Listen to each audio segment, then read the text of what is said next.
보겠습니다. 하나님의 말씀은 신약성경 사도행전 13장입니다.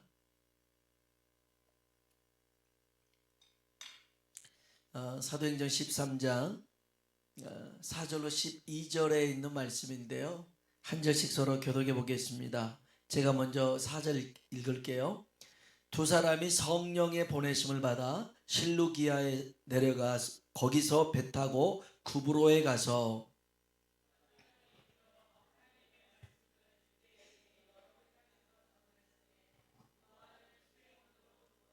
온 섬 가운데로 지나서 바보에 이르러 바 예수라 하는 유대인 거짓 선지자인 마술사를 만나니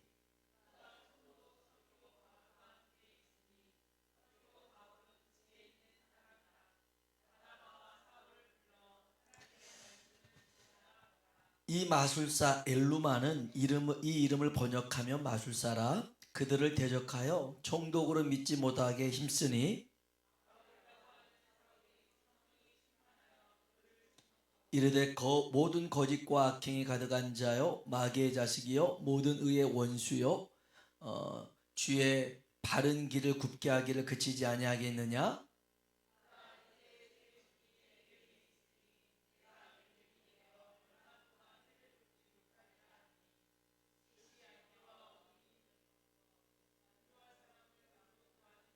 같이요.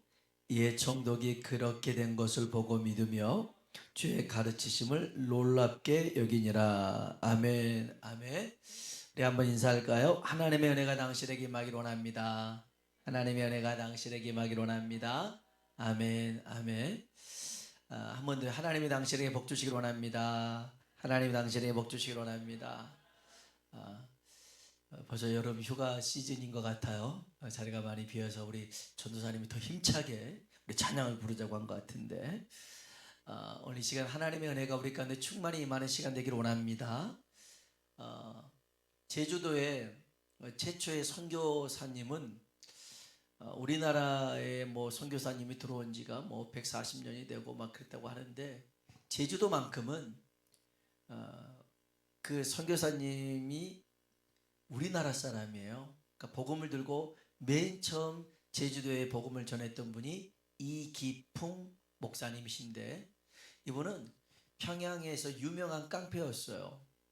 그래가지고 특별히 19살 때에 그 동학에 참여를 했다가 이제 선교사님들이 왔잖아요. 그래서 서양의 문물을 전하니까 이 선교사님들을 그렇게 막 핍박을 하고 그 다음에 돌을 던져서 그 마펫이라는 그 선교사님 턱을 깨부셨던 그런 사람이 이기풍이라는 사람이었어요. 그런데 이제 어느 날 한 30살쯤 돼서 스왈린이라는 선교사님이 이제 복음을 전하는데요. 근데 그 선교사님이 이제 그러니까 한국 사람도 아닌데 눈도 머리도 뭐 코도 다 다른데 더듬더듬 선교하는 모습을 보면서 자기가 그 턱 조각을 깨버렸던 마페 선교사님이 생각이 나는 거예요. 그래서 그때 그 마음이 참 심란했었는데 그날 밤이었어요. 그날 밤에 마치 바울을 만나 주셨던 우리 주님처럼 이 이기풍 목사님에게 하나님의 음성이 들립니다. 기풍아 기풍아 왜 나를 핍박하느냐. 너는 나의 복음을 증언할 사람이다. 이걸 들어요. 그리고 이제 좀 있다가 전군보라는 사람에게 전도를 받아서 그가 이제 예수님을 전하는 처음에는 매서인 성경을 돈 주고 이렇게 그때는 팔았거든요. 이걸 매선이라고 하다가 조사라고요. 이제 이거는 전도사를 조사라고 하는데 이렇게 얘기를 하다가 평양신학교 1회 졸업생 7명인데 그 중에 한 명이 길손주 장로님 있다 목사님인데 거기 같이 최초의 7인의 목사가 됩니다. 그래가지고 제주도로 가게 되었어요. 제주도로 가서 복음을 전하는데 이게 참 쉽지가 않아요. 외지 사람들이 와가지고 복음을 전하는데 냉대하고 또 특별히 그 대원군 때에 신축교난이라고 천주교인들을 죽인 사건으로 해서 예수 믿으면 그냥 다 죽이는 그런 공포심들이 확산되기 때문에 제주도에서 복음을 전할 수가 없었어요.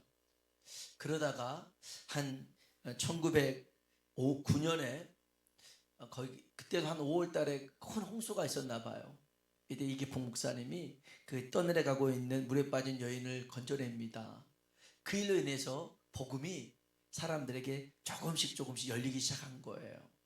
그래서 학교도 세우고 복음도 전하고, 한 번은 복음을 얼마나 힘있게 전했는지 그 목소리를 잃어버리는 그런 질병에 걸릴 정도로 복음을 전했는데, 지금은 바뀌었는데요. 제주도에 가보면 예전에는 길이 복음로였어요. 복음로. 복음을 이기풍 목사님이 늘 전하고 다녔기 때문에 그 길 이름이 그 우리 그 축구 선수도 박지성로 막 있잖아요. 이봉주로 이렇게 있는 것처럼 그냥 복음을 전했던 곳이라 복음로가 있었어요.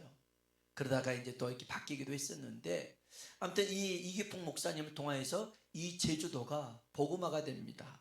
그래서 성안교회부터 시작해 가지고요, 처음에는 2개 교회를 개척하고 그 다음에 5개 기도처를 하다가 한 400명 이상 이게 교회가 부흥하게 됩니다. 그리고 제주도를 떠나서 이제 여수 쪽에 가서 이제 남은 생에 목회하다가 신사참배 거부해가지고 돌아가셨는데, 그 뒤로 이 이기풍 목사님 한 분으로 인해서 이 제주도에 정말 어마어마한 부흥의 역사가 일어나서요, 그 목사님이 떠나고 난 다음에 30교회가 더 세워집니다. 여러분, 한 알의 밀알이 땅에 떨어지면 그 떨어져서 죽으면 열매를 맺게 될 줄로 믿습니다. 근데 그냥 열매가 아니고요, 한 알의 밀알이 떨어졌는데 30배, 60배, 100배로 열매가 맺혀지더라는 거예요. 오늘 우리들이 하나님께서 우리들을 세우는 그 자리에서 하나님의 밀알 되어서 열매 맺는 우리가 되길 주의 이름으로 축복합니다. 여러분, 제가 늘 기도하는 것 중에 하나는 그겁니다. 하나님 나라는 말에 있지 않고 능력에 있습니다. 입만 무성한 게 있는 게 아니라 열매 맺는 것입니다. 하나님, 내 신앙에도 능력이 있는 신앙이 되게 하여 주옵소서. 여러분, 우리가 육신의 육신의 연단은요, 약간의 유익이 있어요. 그러니까 무슨 말이냐면, 우리가 건강을 위해서 막 음식도 조절하고 운동도 하고 그러잖아요. 그러면 건강해집니다. 마찬가지로 경건에 이르는 연습도 해야 됩니다. 경건에 이르는 훈련이 필요합니다. 그러면 우리 영혼이 건강해집니다. 강인해집니다. 그래서 영적 근력이 있어야 됩니다. 할렐루야. 영적 근력이 있어야 돼요. 그래야 하나님께서 주신 사명을 감당할 수 있는 줄로 믿습니다. 이 사도행전 13장 얘기는 사도 바울이, 여기에는 아직 이름이 바뀌지 않았어요. 그래서 사울로 나와요. 바나바와 사울로 등장하는데 1차 전도 여행을 시작하게 됩니다. 그런데 이들이 우리가 이제 전도 여행을 떠나야겠구나, 이런 계획을 세우지 않아요. 그 영혼을 구원하고 전도할 계획을 누가 세우느냐? 하나님이 세워요. 여러분, 하나님이 영혼 구원하는 것, 복음 증거하는 일을 기뻐하신 줄로 믿습니다. 그것을 위해서 하나님이 계획하시고요, 성령님이 역사하십니다. 그래서 2절 보면 사도행전 13장 2절입니다. 같이 한번 읽어볼까요? 주를 섬겨 금식할 때에 성령이 이르시되 내가 불러 시키는 일을 위하여 바나바와 사울을 따로 세우라 하시니. 아멘. 성령이 일렀어요. 안디옥 교회에 내가 따로 시킬 일이 있으니까 바나바와 사울을 이렇게 구별해 놔라. 그리고 이들을 금식하고 기도해서 이제 성령님이 이들을 어디로 보내냐면, 오늘 본문에 나오는 구브로, 이 도시로, 이 섬으로, 이 키프로스라는 섬으로 그들을 보냅니다. 여기 4절에 나와 있어요. 4절 같이 한번 읽어볼까요? 두 사람이 성령의 보내심을 받아 실루기아에 내려가 거기서 배 타고 구브로에 가서, 아멘, 따라합시다. 성령의 보내심을 받아. 아멘, 아멘. 아까는 2절에는 성령이 따로 세우셨는데 성령이 바나바와 사울을 보내셨더라는 거예요. 보내셨다 그 말은 동행한다는 뜻이에요. 성령님이 동행하신다. 하나님이 모세를 부르셨어요. 그리고 애굽의 구원자로 세우셨어요. 그리고 애굽으로 보내죠. 애굽으로 보냅니다. 그런데 혼자 가게 하지 않습니다. 하나님이 모세와 함께 하신 줄로 믿습니다. 출애굽의 여정을 모세 혼자서 계획하고 그 다음에 연출해 가면서 진행한 게 아니었어요. 하나님이 계획 다 해놨어요. 그리고 모세를 도구로 사용해서 하나님의 역사를 이룬 줄로 믿습니다. 오늘 우리도 마찬가지예요. 하나님이 이제 이따가도 얘기하겠지만 우리에게 감동을 주실 때가 있어요. 성령의 감동을 주실 때가 있어요. 누군가 갑자기 생각나서 그에게 복음을 전하라고 할 때가 있어요. 그때가 하나님이 일하실 때예요. 그 현장에서 하나님이 역사하시는 거죠. 그래서 모세를 보냈는데 모세 니만 가라가 아니라 하나님이 함께 가셨죠. 예수님이 세례 요한에게 요단강에서 세례를 받았습니다. 그리고 성령에 이끌려서 광야로 갑니다. 이끌려서 갔다, 보내심을 받았다 같은 의미입니다. 성령과 함께 했더라는 거예요. 40일 금식합니다. 그랬더니 마귀가 유혹합니다. 마귀가 예수님을 흔들어 놓습니다. 근데 예수님도 40일 금식했기 때문에 분명 흔들릴 수 있는 시험과 유혹이었지만 이겨내십니다. 승리하십니다. 말씀으로 이겨냈죠. 그러나 그 근간이 뭐냐면 성령이 예수님을 광야로 몰아가시더라, 이끌어 가시더라, 함께 하시더라는 거예요. 예수님이 예수님이니까 시험과 유혹을 이긴 게 아니에요. 성령이 함께 하시니 이기셨더라는 것입니다. 오늘 저와 여러분에게도 이런 성령의 충만함이 부어지는 이 밤 되길 축복합니다. 우리가 읽었던 이 말씀에 보면 이제 바나바와 사울이 구브로라는 곳, 이 섬입니다. 제주도라고 생각하면 돼요. 이 제주도라는 이 섬에 가서 이기풍 목사님이 복음 전했듯이 바울과 바나바가 복음을 전합니다.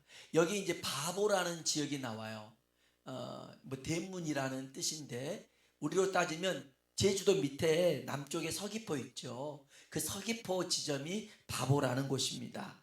여기에서 이제 복음을 전합니다. 근데 이 바보라는 곳에 총독이 살고 있었어요. 서기오 바울이라고요. 근데 이 사람이 굉장히 지혜로운 사람이에요. 바울과 바나바가 와서 복음을 전한다는 소식을 듣습니다. 그래서 나도 하나님 말씀을 좀 들어봐야겠구나 하고선 바울과 바나바를 부릅니다. 그래서 이제 말씀을 들으려고 하는데 여기에 바예수라는 사람이 있습니다.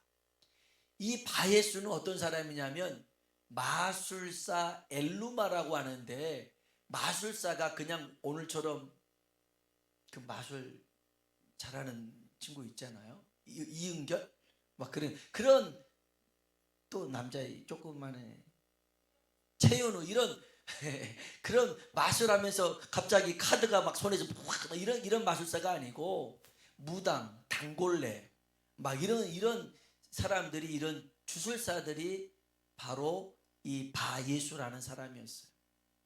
바예수가 바는 아들이라는 뜻인데 예수의 아들 이름 자체도 그래요. 유대인이었는데 주술사를 하고 있어요. 문제가 있죠. 그러니까 목사가 무당을 하고 있는 것과 같은 거였죠. 말 같지도 않는 일을 하고 있었어요. 거짓 선지자였습니다. 그런데 이 바예수라는 사람의 말이 이 구브로 섬에서는 먹혔어요. 왜 먹혔냐면 이 바닷가 사는 사람들은요 거의 다 어부 아닙니까? 그래서 바다를 어부로 살고 지내는 사람입니다. 그러면 이 바다라는 것이 정말 한치 앞을 예측할 수가 없어요.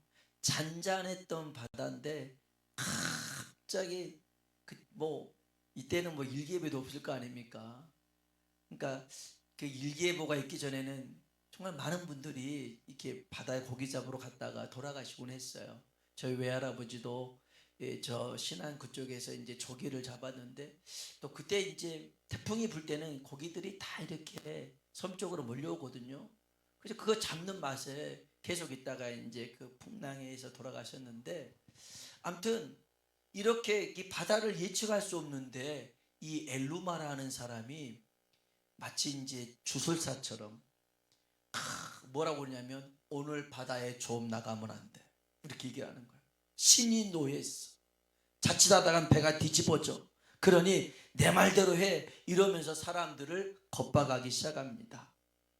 근데 사람들이 그 말을 따를 수밖에 없었던 것은 아까도 얘기했지만 생업과 죽음이 다 이 바다 안에서 이루어졌거든요. 바닷가에는 제사가 많아요. 용왕제, 그 다음에 풍어제, 갯제, 해신제, 막 이 바다의 신을 아무튼 신에게 잘 보여가지고 무사하게 귀환하고 또 많은 만선할 수 있는 이런 것들을 많이 이렇게 제사를 지내거든요. 그 역할을 했던 사람이 바로 바예수라는 사람이었어요. 그러니까 바닷가에서 풍어제 같은 이런 제사는 문화가 아니고 삶의 일부였어요. 그런데 이 사람이 거짓말을 합니다. 속임수를 합니다. 그래서 사람들을 미혹하게 만들어서 자기 말에 사람들이 꼼짝 못하도록 만드는 것이죠. 그것을 사도 바울이 깨뚫습니다. 그래서 여기 10절 한번 볼까요? 10절 같이 한번 읽어봅시다. 이르되 모든 거짓과 악행이 가득한 자요, 마귀의 자식이요, 모든 의의 원수요, 주의 바른 길을 굽게 하기를 그치지 아니하겠느냐. 아멘, 아멘. 여러분, 예수 믿는 사람들은 정말 이런 오늘의 운세니 토종 비결이니 그런 거 보면 안 되잖아요. 또 그런 거 누구한테 말 들어도 안 돼요. 꿈을 꿨는데 이 이빨이 빠지면은 누가 돌아가시고, 위에 이빨이 빠지면 아래 이빨이, 그런 것이 무슨 의미가 있어요. 시편에 보면요, 우리가 잠을 잤다가 꿈을 꾸고 깨면서 다 잊어버렸듯이 그런 게 의미가 없어요. 의미가 없어요. 근데 자꾸만 거기에 매이는 경우가 있어요. 그래서 손이 있는 날 없는 날을 찾아가면서 이사를 하게 되고, 그게 다 미신적인 영향이 있단 말이에요. 그런데 믿는 사람들마저도 거기에 막 휩쓸려 가지고 흔들릴 때가 있어요. 여러분, 정말 우리 모두는 하나님의 말씀 위에 굳게 서는 자가 되길 주의 이름으로 축복합니다. 그런 것들에 요동할 필요가 없어요. 두려워할 필요가 없어요. 세상을 창조하신 분이 우리와 함께 하신 줄로 믿습니다. 이 바예수라는 사람이 막 그 거짓말과 속임수로 사람들을 막 현혹시켜서 자기만의 세력을 유지하고 있는데, 총독에게, 서기오 바울에게 복음을 못 전하게 만드는 거예요. 그래서 안 되겠구나, 얘를 정말 예수의 이름으로 이 바예수를 꾸짖어야겠구나, 눈이 멀게 만들어야겠구나. 사도 바울이 그렇게 합니다. 성경 한번 봅시다. 9절로 11절입니다. 9절로 11절 읽어볼까요? 바울이라고 하는 사울이 성령이 충만하여 그를 주목하고 이르되 모든 거짓과 악행이 가득한 자요, 마귀의 자식이요, 모든 의의 원수요, 주의 바른 길을 굽게 하기를 그치지 아니하겠느냐. 보라, 이제 주의 손이 위에 있으니 내가 맹인이 되어 얼마 동안 해를 보지 못하리라 하니 즉시 안개와 어둠이 인도할 사람을 두루 구하는지라. 아멘. 주 예수의 이름으로 내 눈이 어두워질지어다, 시력을 잃을지어다 그랬어요. 그랬더니 이 바예수라는 사람의 눈이 갑자기 어두워집니다. 앞이 안 보입니다. 그래서 더듬더듬 거리면서 제발 나를 좀 도와줄 수 있는 사람을 찾더라는 것입니다. 사울이 성령으로 충만해서 예수의 이름으로 바예수의 눈을 멀게 만들었어요. 인신공격을 했다라는 그런 의미가 아닙니다. 이제까지 이 바예수라고 하는 이가 말했던 모든 것은 거짓이다. 마귀짓거리다. 거기에 너희들이 현혹되고 두려워하고 겁먹을 필요가 없더라는 거예요. 없더라는 거예요. 그래서 우리에게는 진짜인 예수 그리스도, 부활이요 생명이신 예수 그리스도가 있음을 선포하는 것입니다. 그럴 때 그곳에 하나님의 역사가 나타났죠. 그래서 여기 12절에 보면 이 구브로 섬의 총독인 서기오 바울이 예수를 믿게 됩니다. 우리 12절 읽어볼까요? 이에 총독이 그렇게 된 것을 보고 믿으며 주의 가르치심을 놀랍게 여기니라. 아멘, 아멘. 사도행전 4장에 보면요, 사도들이 하나님 앞에 기도합니다. 2장에 성령 충만했는데요, 4장에 다시 기도할 때 성령이 충만함을 힘입습니다. 기도의 내용은 이겁니다. 하나님의 말씀을 담대히 전하게 하여 주옵소서. 하나님 말씀을 전할 때에 표적과 기적과 능력이 나타나게 하여 주옵소서. 복음과 함께 복음이 나타나도록 능력이 임하도록 구했습니다. 빌기를 다음에 성령이 그들에게 임하였더라는 거예요. 그래서 사도들은 복음만 전하지 않았어요. 그 복음 안에 능력이 그대로 임했더라는 것이죠. 저희 고향 그 목포에 그 연안 선교회라고 있습니다. 그래서 그 바닷가에 그 배 선장 선주들한테 복음을 전해요. 저도 이제 그 바닷가 근처 이렇게 산동네에 살았는데, 이제 큰 배는 뭐 카페레오밖에 없었지만 오냐무선은 없었어요.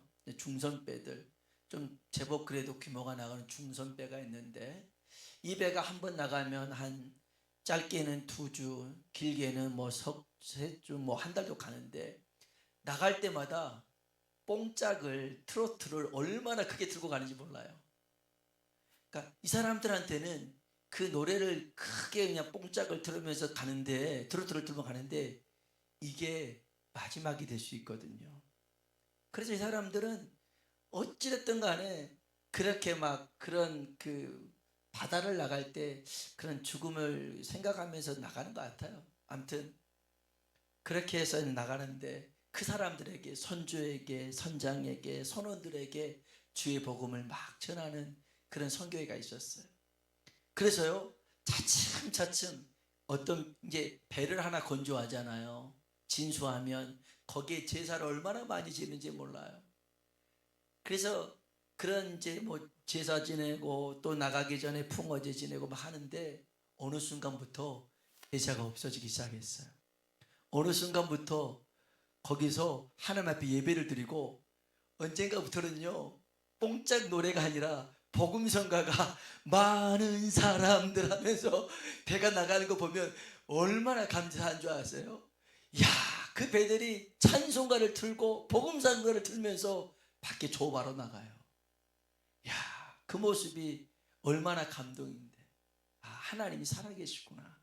하나님이 역사하시니까 그 바닷가에 우상 많고 미신 많고 어쩔 수 없죠. 자기를 뭔가 의탁을 해야 되는데 그게 용왕이 됐든 간에 그럴 수밖에 없는 상황인데, 그 신앙이 변화가 돼서 하나님을 믿게 되고, 하나님이 천지 만물 창조를 모든 걸 하셨는데 바다도 주관하고 계심을 믿었기 때문에 하나님을 찬양하게 되었어요. 여러분, 오늘 우리들에게도 복음과 함께 이 복음 안에 있는 능력이 나타나길 주의 이름으로 축복합니다. 바울은 그냥 예수님이 죽으시고 살아나셨다 그것만 하지 않았어요. 이 복음과 함께 대적하는 사단의 세력들을 간두지 않았어요. 예수님의 이름으로 떠나가라, 예수님의 이름으로 물러가라, 너의 실체를 밝히고 떠나가라 명령한 거죠. 그랬더니 바예수가 눈이 어두워져서 더 이상 그가 하는 모든 것이 거짓으로 드러난 거죠. 오늘 우리들에게도 이런 실제적인 믿음의 역사가 나타나서 우리의 삶에도 능력 있는 삶이 되길 주의 이름으로 축원합니다.